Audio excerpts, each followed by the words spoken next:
And this week, John Madden took a long, hard look at what's gone wrong with America's team.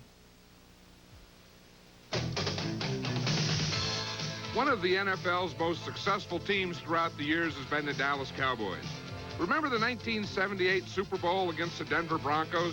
An option pass by Robert Newhouse to Golden Richards capped off a 27-10 win. The Cowboys had become America's team. But all that seemed to change about 2 years ago when Danny White tried to go for it on 4th and 1 and failed against the Redskins. Then last year, the Cowboys struggled for most of the season. Once virtual shoo-ins for a playoff spot, Dallas was no longer invincible, and the worst was yet to come. I think a team has a certain point sometimes in its history that you have a bad game where everybody knows that you're bad. I think the Buffalo game kind of said, how far can you sink? Here's Greg Bell. He breaks a couple of tackles. Greg Bell may go all the way. It had to be one of the low points in Dallas history. The Buffalo Bills, who were 0-11 at the time, scored on the first play from scrimmage. They went on to beat the Cowboys. Dallas still was able to finish the season at 9-7, but they missed the playoffs for the first time in 10 years. Most teams in the National Football League would be happy with a 9-7 record.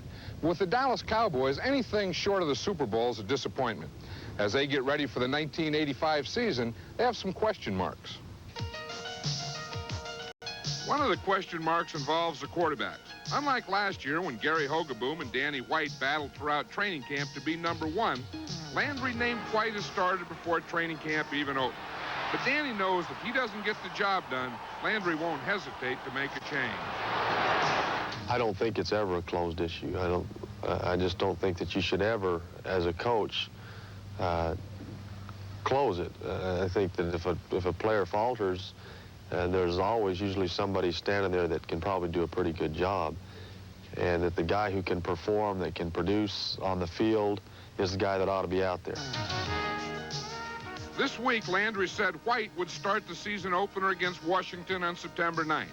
But I get the feeling the quarterback situation in Dallas isn't completely settled. Is the quarterback situation resolved now? Is Danny White the starter, period? Well, I think that Gary and Danny both understand I'm pretty open-minded about the future of this club. I think as long as they feel that the coach has kind of an open mind as to who's the best quarterback to lead this team, I think they'll battle strong to do that. Naturally, you want good quarterbacks on your team, and you want competition for the #1 job. But there comes a point in their career where you just can't go on that way. I can't see Danny wanting to sit around another year, and I know right now that I'm at a point in my career where, you know, I got a little taste of it last year, and I want to play. And right now I'm not thinking about sitting on any bench. I'm not ready in my career, you know, with 4 or 5 years left. I'm not ready to give up on all the goals that I set for myself back when I started in this game. And by accepting the role as a backup, I would really be doing that. This might be the last year that White and Hogeboom are together on the Cowboys. The emergence of young Steve Pallor from Washington as a backup quarterback means Dallas might be willing to trade either White or Hogeboom. I think Steve has come along very well. He's got a great knack at moving club. But he doesn't have much of a chance. Right now we have 2 quarterbacks that are working well together. It's not going to resolve itself, you know, until one's running the Cowboys and the other one's someplace else, because that's what happens when you get 2 quarterbacks. They're pretty equal. You have to make a decision, as I did with Staubach and I did with Meredith. You know, these are decisions I've made before, and this one will have to be made too sometime. I'm not sure when it'll be. Hot! Hot! Another problem for the Cowboys is the offensive line. Last year, Dallas was hurt by injuries, and at one point was forced to play guards at every position on the line. And in the NFL, any team with those kinds of injuries up front won't be able to protect either White or Hogeboom. Still, Landry likes his linemen. If only they could stay healthy. We've got the makings of a good line. Unfortunately, last year we lost all of our tackles. And right now in training camp, we've got most of our guards hurt. So for the Cowboys to be legitimate contenders, they'll have to keep those big guys on the field and out of the training room.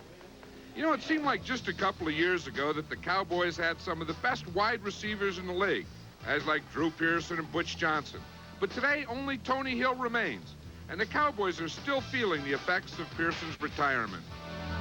What hurts us the most, when you're building to the draft and you try to develop players and you don't do much trading, unexpected happenings really hurt you. Like a Drew Pearson with a wreck and he's his career has ended. That really throws us off schedule because we don't have anybody ready, to step in. Are you looking to make a trade? We're going to try to, but when you build from within as long as we have, you're terrible traders. You don't know how to trade. Last year, the Cowboys did make a trade. They got wide receiver Mike Renfro from Houston. They also signed Duriel Harris as a free agent. This year, they drafted Leon Speedy Gonzalez in the 8th round, and they like Gonzalez. But the draft, once one of the Cowboys' greatest weapons, has turned sour on them. Oh, I'm not pleased with our draft over the last couple of years.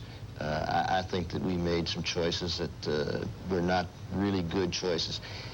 I think we took players on athletic ability rather than competitiveness. But it's not all bad news for Dallas fans. This week there was some good news. Tony Dorsett signed a new contract with the Cowboys after holding out the first 20 days of training camp.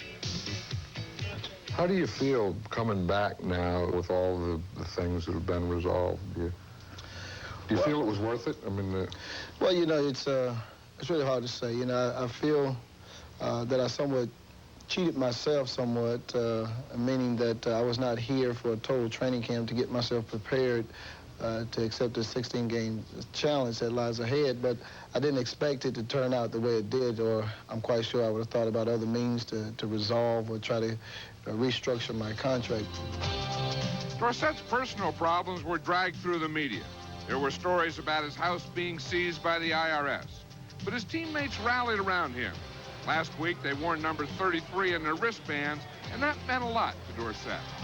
For them to take it upon themselves and go out there and put on 33 wristbands and try to show their support for me, it was a good feeling. But who's going to pay for those wristbands?